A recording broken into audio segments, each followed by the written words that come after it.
I've lived like this. How long has it been now?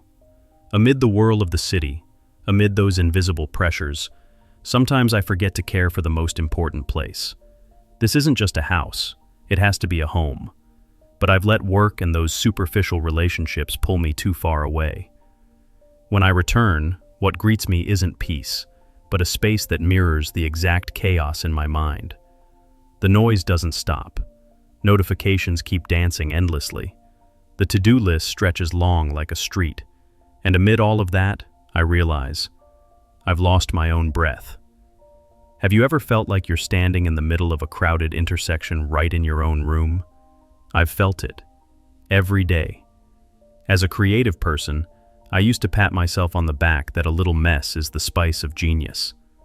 Organized chaos, bohemian lifestyle. Those names sound so convincing, especially when I need a reason not to change. But deep down, I know I was just fooling myself.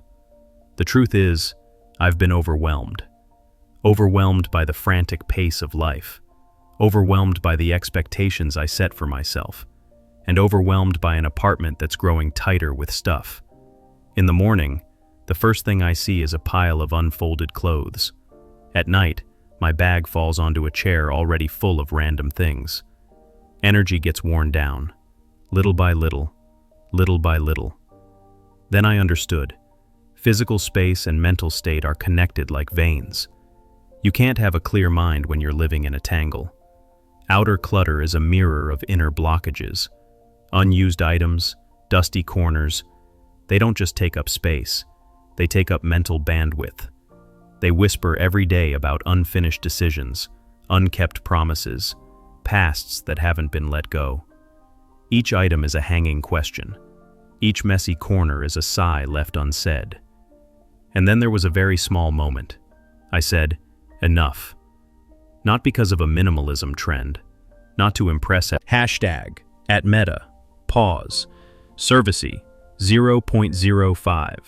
It's clearing a path for the mind. If you too feel weary amid the storm of modern noise, if you crave a home that wraps around you like a morning hug, come along with me. No rush, no hurry. Step by step, you and I will listen to this house speak, starting from things so small they seem meaningless.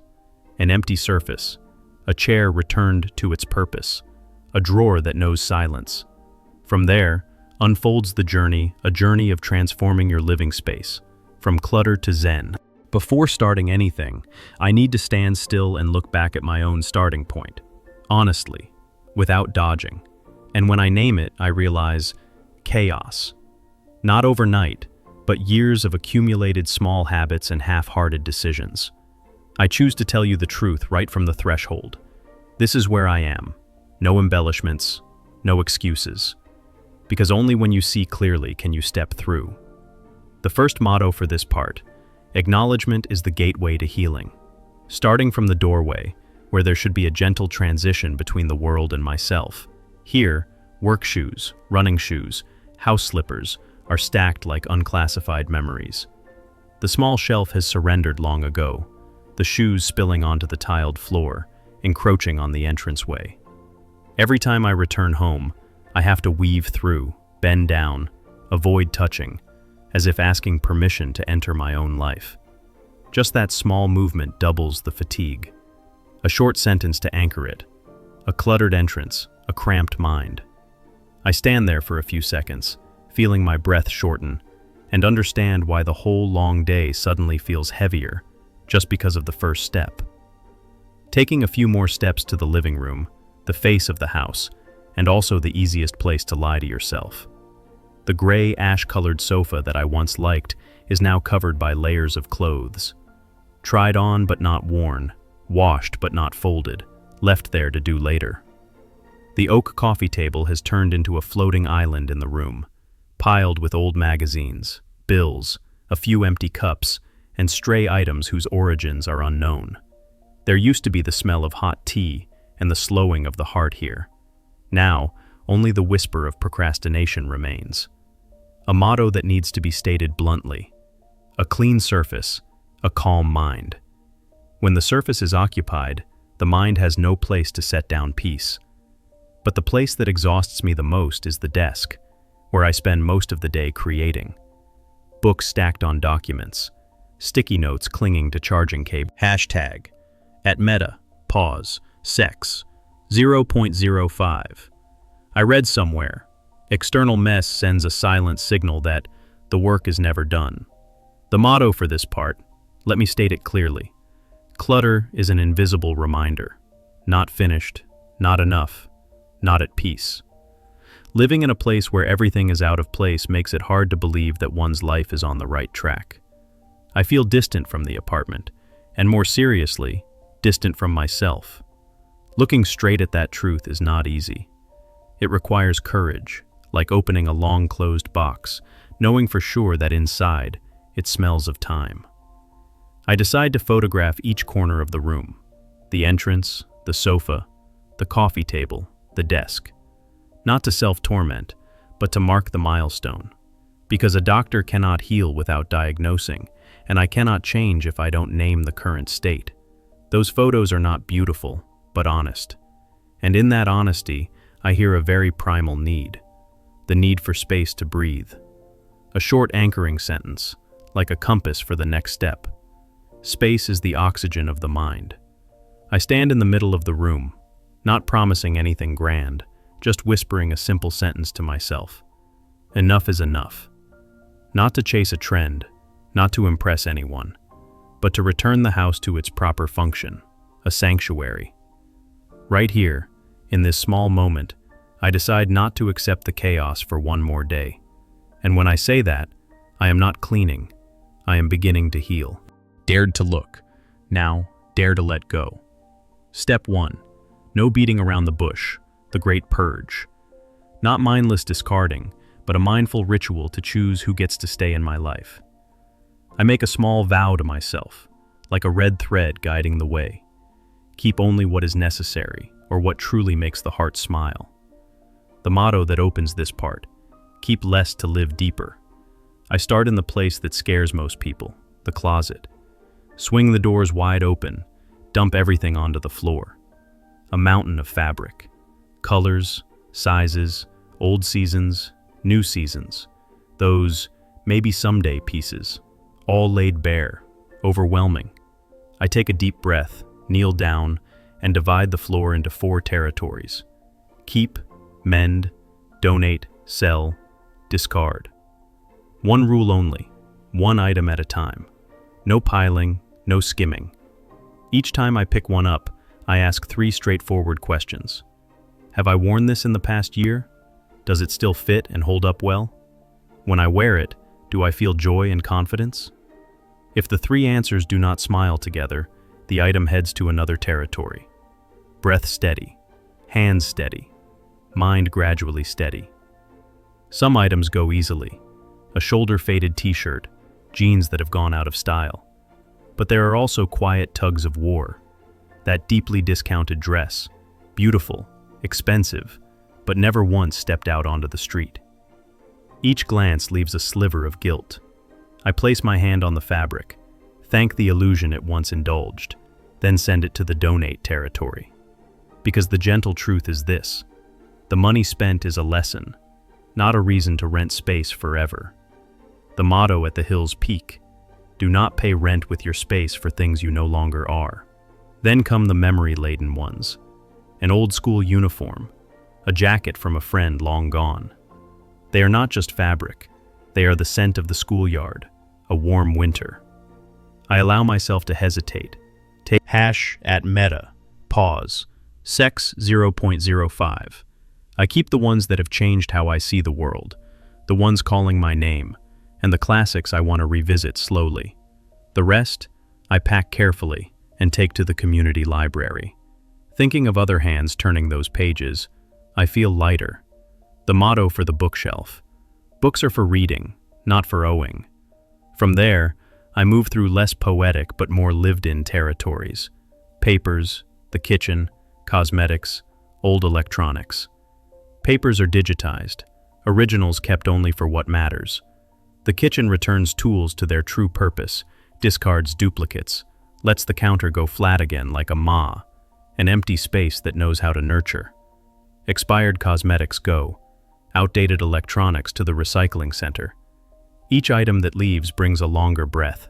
Each open space lets light find its way in. The motto that breaks open like sunlight on wooden floors. Things in their place, mind in its rhythm. When the fine dust of those decisions settles, I realize this is not just cleaning. This is an act of self-care. It is my way of telling myself, you deserve this better space. The closet knows how to breathe. The bookshelf knows how to smile. The counter knows how to be still. And I, amid the spaces just reclaimed, hear a small but clear voice. Let go to make room. Just that. But enough to clear the path for the next steps. Light and intentional. Like a breath returned to its true length. After letting go comes the emptiness. Emptiness is not absence, but an invitation. It asks very softly, from here, what will you build? If decluttering is liberation, then organizing is creation. A new rhythm, a gentle discipline, a motto hung right at the door of the heart. Every object has a home, and every home knows how to wait for its object. I begin by rethinking functions, like redrawing the map of breath's flow. The workspace returns to deep labor, the rest area only for unwinding, the dining spot for savoring. No more dining table doubling as desk, sofa serving as wardrobe. Boundaries soft but clear, fewer edges, more intention. When functions are called by their true names, the body naturally learns to slow its pulse. The motto of those lines, clear roles, clear tasks, clear peace. At the desk, I let clarity speak first. A monitor riser opens a slender space beneath it for notebooks and hard drives. A pen holder, deep enough to hide the mess, low enough not to block the view. A slim tray for papers in progress. Only the now ones, not the done or to be. The biggest challenge is the cords. Those cords like tangled thoughts. If not bound, they bind you. I gather them with clips and sleeves, route them along the desk's edge, turning their presence into absence. Just one small adjustment, and the surface goes flat again, and the mind has room to place words. The desk invites me to sit. The work invites me to dive deep. The motto engraved under the desk's edge: clean surface, bright thoughts. Into the kitchen, I organize like a ritual honoring the senses. Like with like, spices into matching glass jars, labels neat as notes on a staff. Grains, pasta in clear containers, so the eye can read the inventory with one glance. One rule only: easy to grab, easy to store. Most used items go to the hand's reach zone. The oil pourer is #@meta, pause, 0.05, the motto of the wall. Leaving empty is also an action. I do not seek the sterile perfection of magazines.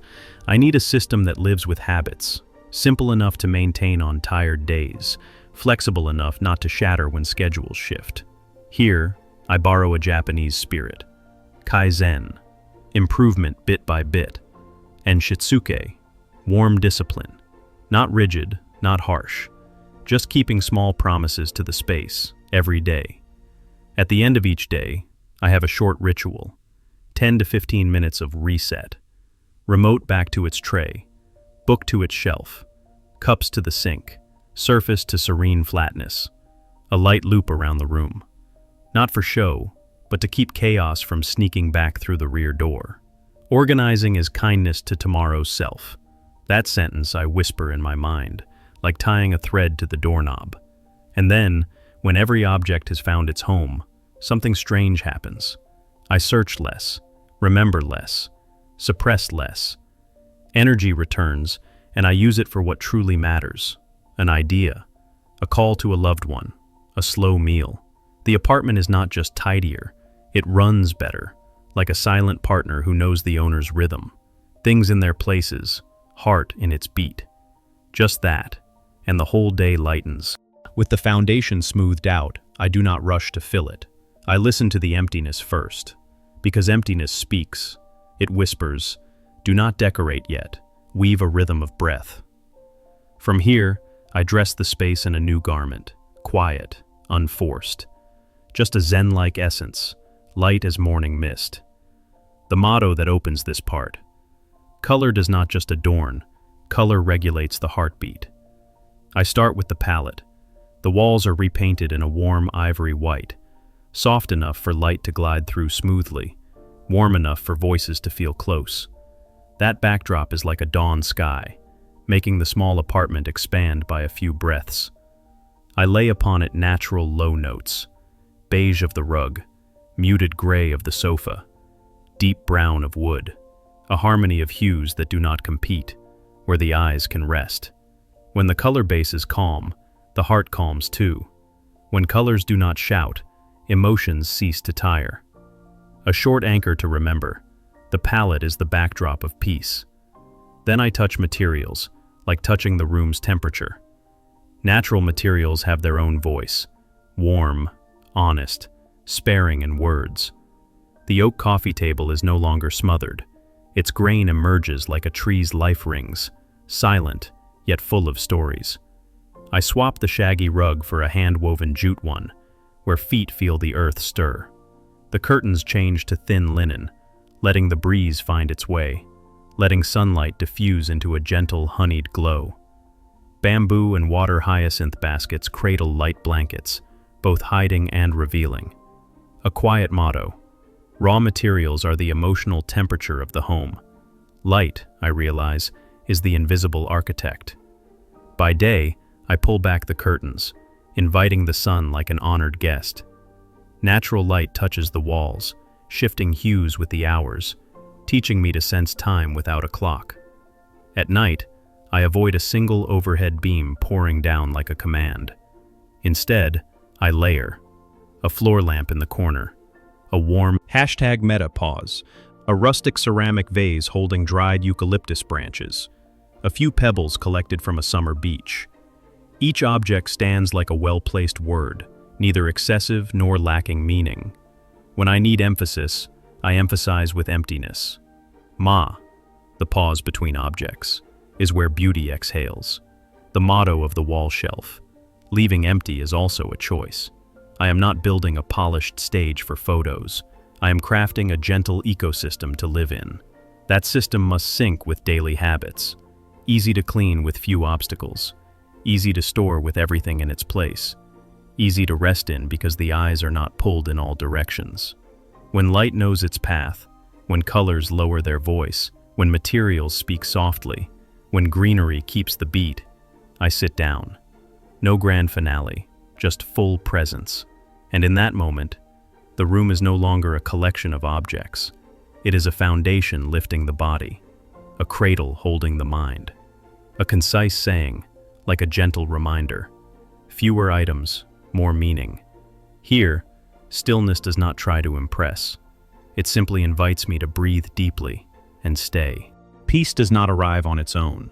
It is forged, day by day, breath by breath. After the room has been tidied, the next lesson unfolds like a small door. Slow down to dwell in the present. The motto that opens this part. Mindfulness begins right at the threshold. I realize that cleaning is not just the logistics of living, it is a ritual.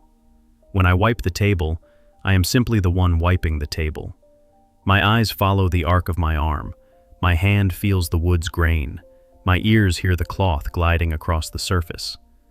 When I wash the dishes, I listen to the water falling in rhythm, watch the soap bubbles bloom and dissolve, feel the warm temperature touching my skin. No multitasking, no sneaking glances at messages. One task, one mind.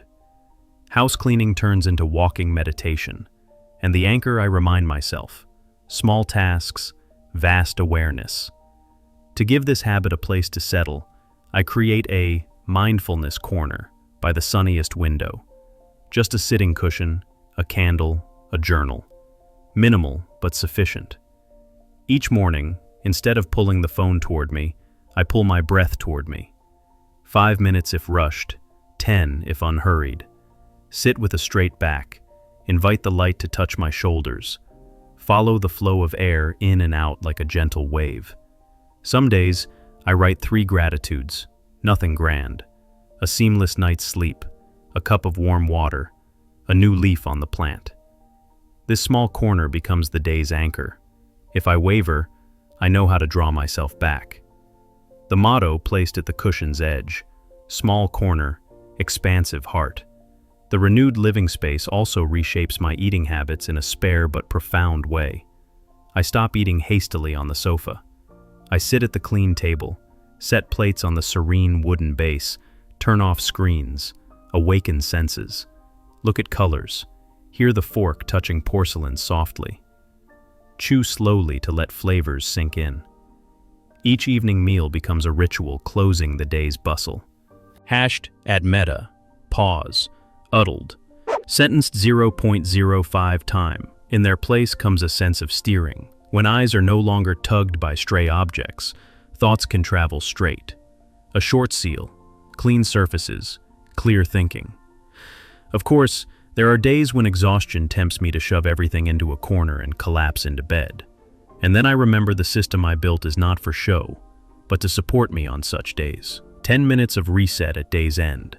Return the remote to its tray, the book to its shelf, the cup to the sink, the surface to flat calm. No striving for perfection, just returning everything to its home. Grace in the hands, peace in the home. I call this discipline warm discipline.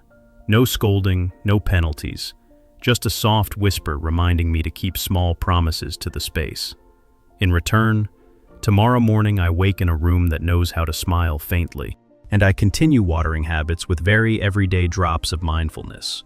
Draw the curtains to see the sky shift hues, water the plants to feel myself watered too, fold the blankets to sense a cycle closing. When busy, 5 minutes suffices. When free, 15 minutes delights. What matters is not the duration, but the presence. A sentence written on the journal's first page. Presence is courtesy to oneself. In the end, I grasp another layer of meaning. The home is not just a dwelling, it is a silent teacher. Each clean surface teaches clarity. Each empty corner teaches ma. Each small ritual teaches rhythm. And every time I tend to the home tends back to me. The motto emerging from open palms. Tend space like tending a garden. Water evenly, weed early, admire blooms slowly. At that pace, peace is no longer a destination. It becomes the way I move through a day. There are moments when I look back at the before starting photos and feel my heart catch. The same door frame, the same window pane, yet on this side a short breath, on that side a long breath. That difference lies not just in the objects, but in the heartbeat, in the gaze upon returning, in the way the hand gently sets down the key without a sound. I have learned that cleaning is not a punishment for mess. Cleaning is an act of love. Lightly wiping the dust from the shelf is also lightly wiping a faint smudge from the mind. Letting go of an item that has served its purpose is also opening the door to a new season of wind. The home, in the end, remains the gentlest mirror. When we cherish it with order and emptiness, we are telling ourselves a very clear sentence. I deserve this. Deserve the light flowing down onto the dining table like honey. Deserve the bed unburdened by clutter. Deserve a slow evening, where the sound of the kettle singing feels like a small melody. If you find yourself overwhelmed, please do not start with everything. Start with one corner, one drawer, one straightforward and kind question.